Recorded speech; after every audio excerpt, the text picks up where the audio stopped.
Hola a todos.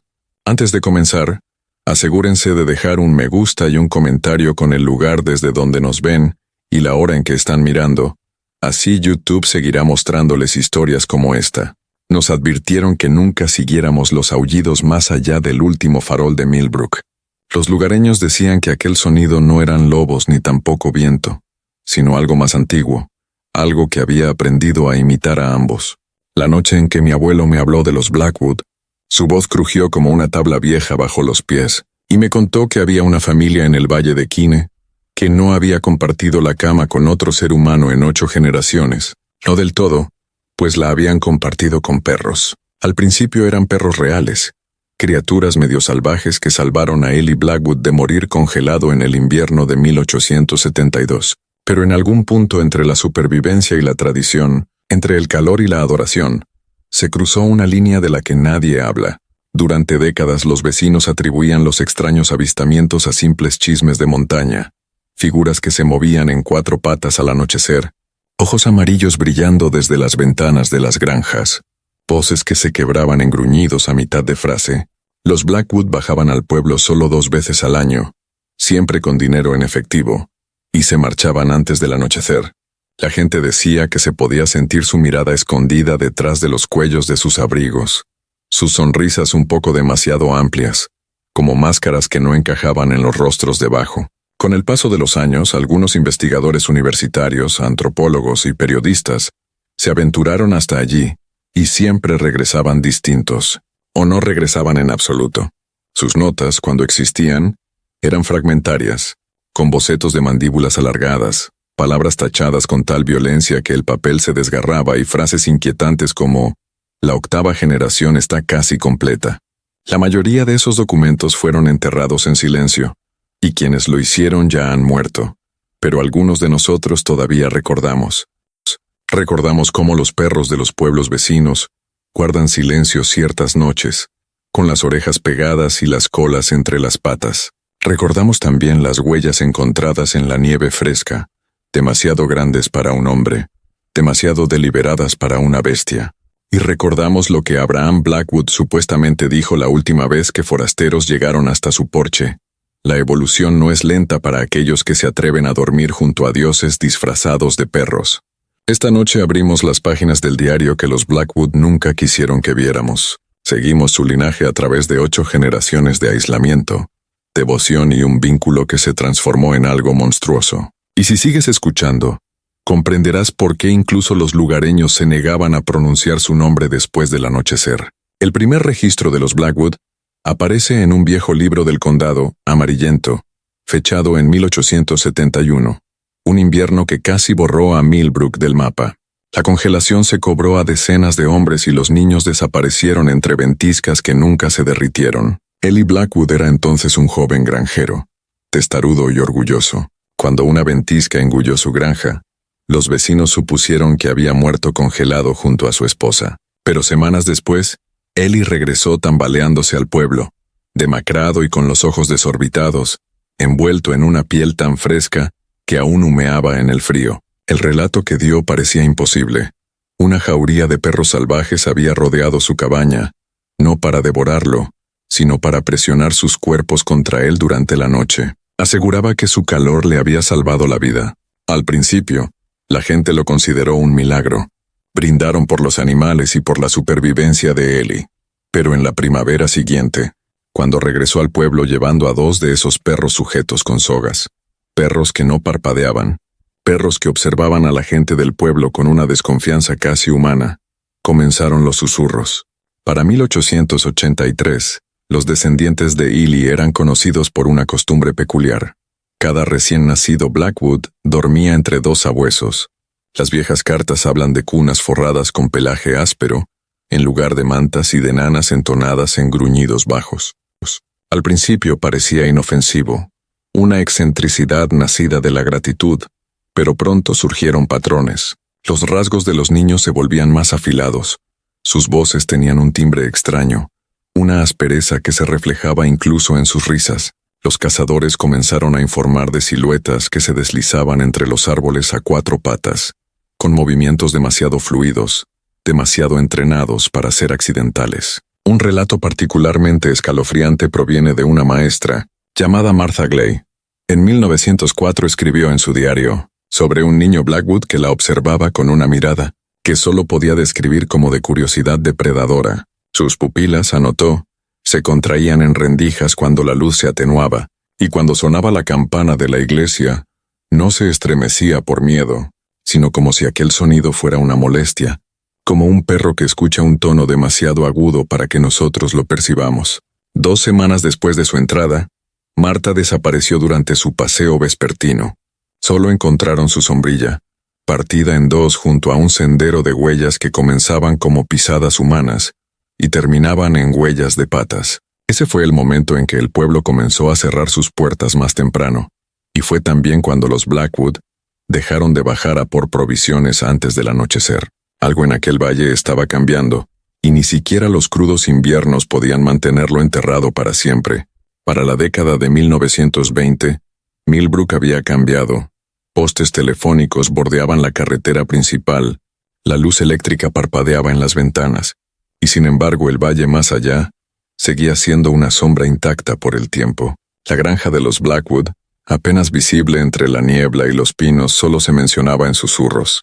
Historias circulaban entre los trabajadores del ferrocarril, que tendían vías cerca del valle de Keene, aullidos extraños que comenzaban como una sola nota, y luego se dividían en armonías, como si más de una garganta compartiera la misma voz. La ley seca trajo forasteros, contrabandistas y vagabundos que pensaban que el aislamiento del valle podía protegerlos de la ley. Algunos acamparon demasiado cerca de la propiedad de los Blackwood.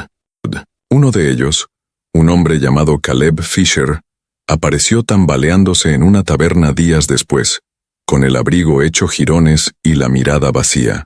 Contó que había escuchado pasos que no eran pasos rodeando su tienda, y que una figura con el cabello largo y un rostro semejante a un hocico se agazapaba al borde de la luz del fuego. Se negó a regresar al valle, incluso bajo amenaza de arresto. 2 meses después, su cuerpo fue hallado al pie de un acantilado, con el cuello roto y sin sus botas, como si algo hubiera intentado probárselas. Los periódicos ignoraron aquellas historias, pero las cartas privadas dejaron ver el miedo del pueblo. Una nota sin fecha, descubierta en un baúl de un ático en 1987, decía: «Enterramos otro cordero detrás de la iglesia. Dijeron que no fueron los Blackwood, pero las huellas no eran normales. Y juro por la tumba de mi madre que escuché la risa de un niño, baja y áspera como la de un animal». Hacia mediados de siglo los investigadores empezaron a interesarse. En 1954, un estudiante de biología de Dartmouth, Thomas Rainer, se internó en el valle de Keene con equipo de grabación. Su cinta superviviente conserva apenas 30 segundos de audio. Viento, un ladrido lejano y luego una voz gutural casi humana, susurrando: «Vuelve atrás». El resto es silencio, y Thomas nunca volvió a ser visto. Su familia, que aún vive en Vermont, se niega a conceder entrevistas hasta hoy. Los lugareños comenzaron a marcar en sus calendarios las escasas visitas de los Blackwood al pueblo, 2 veces al año, una en primavera y otra antes de la primera nevada.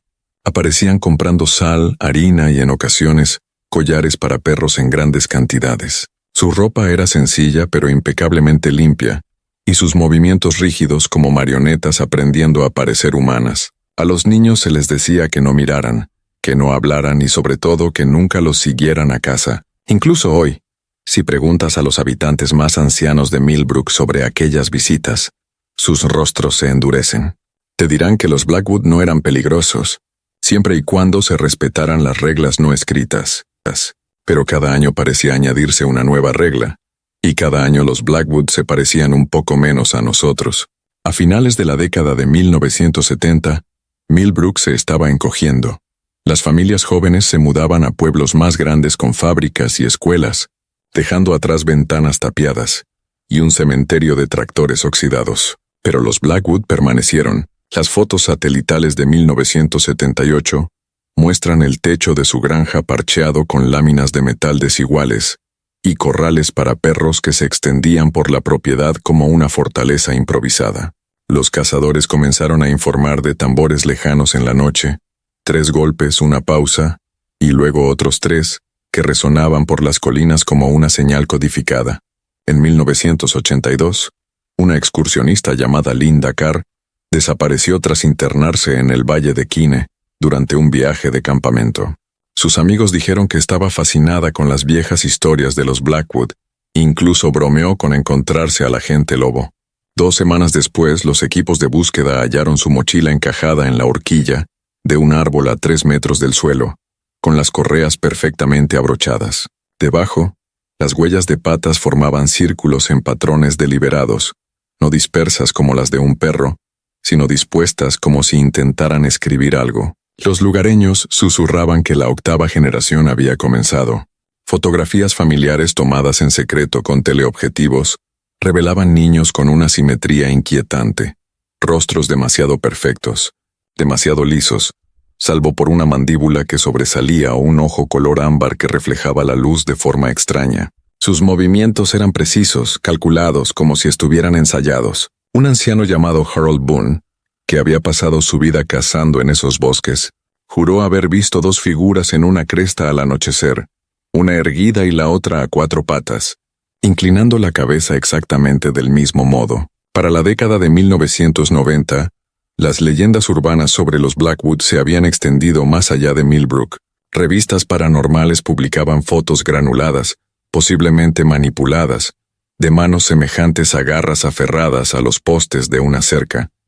Un equipo de televisión intentó realizar un documental en 1998, pero abandonó el proyecto tras 2 noches, alegando fallas en el equipo y la falta de cooperación de los lugareños. Más tarde, un camarógrafo admitió en privado que despertó al sentir algo olfateando la entrada de la tienda, algo que exhalaba un aliento cálido, cargado con el olor de piel mojada y metal oxidado. Hoy en día, aún desaparecen excursionistas en el Valle de Quine. Los teléfonos móviles mueren sin explicación. Las cámaras de movimiento capturan destellos que no pueden ser animales ni humanos. Y cada ciertos inviernos los habitantes más ancianos del pueblo cierran sus cortinas al anochecer, murmurando sobre un pacto que sus abuelos hicieron para mantener a salvo a Millbrook. Sea lo que sean ahora los Blackwood, ya no son solo una familia. Son un linaje que aprendió a sobrevivir al frío convirtiéndose en algo que el frío no podía tocar. El siglo XXI se suponía que enterraría el viejo folclore bajo torres de telefonía y señales de GPS, pero el Valle de Quine se resistió. Incluso con satélites vigilando desde arriba, los Blackwood siguieron siendo fantasmas. En 2006, una bióloga de fauna llamada Serena Holt encabezó un equipo universitario para rastrear la migración de lobos grises en la región. Sus notas, filtradas más tarde en línea, describían señales inquietantes, madrigueras de animales revestidas con retazos de tela, collares de perro colgados de ramas como trofeos y huellas, que comenzaban como de patas antes de transformarse en algo casi humano. El último avistamiento confirmado de un Blackwood en Millbrook ocurrió en 2011. Un dependiente de tienda recordó a un hombre alto con una capucha calada hasta el rostro y a una niña a su lado. Dijo que ella se movía como si no estuviera acostumbrada a quedarse quieta, como si escuchara algo que solo ella podía oír. Pagaron en efectivo. Se marcharon antes del atardecer y nunca más se les volvió a ver, pero fue el metraje de dron de 2017 lo que reavivó el miedo. Un grupo de exploradores urbanos aficionados subió un video borroso del horizonte, del Valle de Quine al anochecer. La cámara captó una figura que se deslizaba entre los pinos a 4 patas, demasiado rápida para que el ojo humano pudiera seguirla. Solo un fotograma mostró unos ojos color ámbar brillando en el destello del lente, y el video se cortó bruscamente a negro. Al día siguiente, los exploradores borraron su canal. Las autoridades locales desestiman estas historias como engaños, pero los excursionistas han regresado del valle, con arañazos demasiado profundos para ser causados por zarzas, y con relatos demasiado específicos para ser ignorados. Una mujer jura que despertó con una respiración rítmica, justo afuera de su tienda, sincronizada perfectamente con la suya, como si algo la imitara a apenas unos centímetros de la lona. Lo que hace a los Blackwood más aterradores que cualquier historia de monstruos es la persistencia silenciosa de su linaje. No hay un ataque repentino ni una revelación teatral, solo una evolución lenta y deliberada que ocurre donde nadie está mirando. Si te detienes en la orilla de Millbrook en una noche sin viento, podrías escucharlo. Dos aullidos perfectamente armonizados, entrelazándose entre los pinos. Los lugareños dicen que son solo lobos, pero los más ancianos niegan con la cabeza. Los lobos no conocen tu nombre. Los lobos no cantan en grupos de 8. Lo que ahora aguarda en el Valle de Quine es la culminación de generaciones, 8 vidas de devoción a algo que nunca fue del todo humano. Y cada invierno los aullidos parecen acercarse un poco más al pueblo. Millbrook hoy no es más que un puñado de buzones y graneros desvencijados, pero el valle aún observa. Quienes permanecen allí se han vuelto expertos en el silencio. No reportan el ganado perdido, no se quejan de las extrañas marcas de garras en sus cobertizos. Y cuando se les pregunta por los Blackwood, dicen, esa familia se mudó hace mucho tiempo. Pero si te demoras, si les compras otra bebida, quizás veas un destello en sus ojos, la misma inquietud que tus antepasados pudieron haber sentido al mirar hacia un bosque demasiado oscuro para la luz de un farol. El invierno pasado, una tormenta de nieve dejó varados a 2 viajeros en el camino trasero que conduce al Valle de Quine. Cuando fueron rescatados, con hipotermia pero vivos, insistieron en que alguien o algo los había guiado a través del vendaval. Uno describió a una figura alta con cabeza de perro que caminaba delante de ellos, siempre fuera de su alcance, pero dejando huellas claras y deliberadas en la nieve. Los equipos de rescate no encontraron tales huellas cuando recorrieron la ruta de nuevo. Logré obtener una grabación de un lugareño que asegura haber acampado cerca de la antigua propiedad de los Blackwood en 2022. El audio es tenue. Viento, el crujido distante de ramas, y luego 2 aullidos superpuestos seguidos de lo que solo puede describirse como la risa de un niño. El hombre que lo capturó se marchó de Millbrook poco después. Me dijo, no creo que se estén escondiendo ya. Creo que están esperando. Si la historia de los Blackwood nos ha enseñado algo, es que la monstruosidad no siempre llega en la forma que esperamos. A veces es el resultado de generaciones de silenciosa devoción a una sola y terrible decisión. Elegir confiar en el calor de una bestia por encima de la frialdad de la supervivencia humana. 8 generaciones son tiempo suficiente para borrar una línea, suficiente para que los perros se conviertan en familia, y la familia en algo completamente distinto. Esta noche, en algún lugar más allá del último farol de Millbrook, el valle está vivo con sonidos, gruñidos bajos que se pliegan en un himno, patas que crujen en la nieve con ritmo perfecto. Creas o no en los Blackwood, o los descarte como simple folclore, el bosque recuerda. Y si alguna vez te encuentras caminando por el Valle de Quine, recuerda las reglas no escritas. Nunca sigas los aullidos, nunca rompas el silencio y, sobre todo, nunca mires atrás cuando escuches pasos que imitan los tuyos, porque en el Valle de Quine, la 8ª generación ya aprendió tu nombre.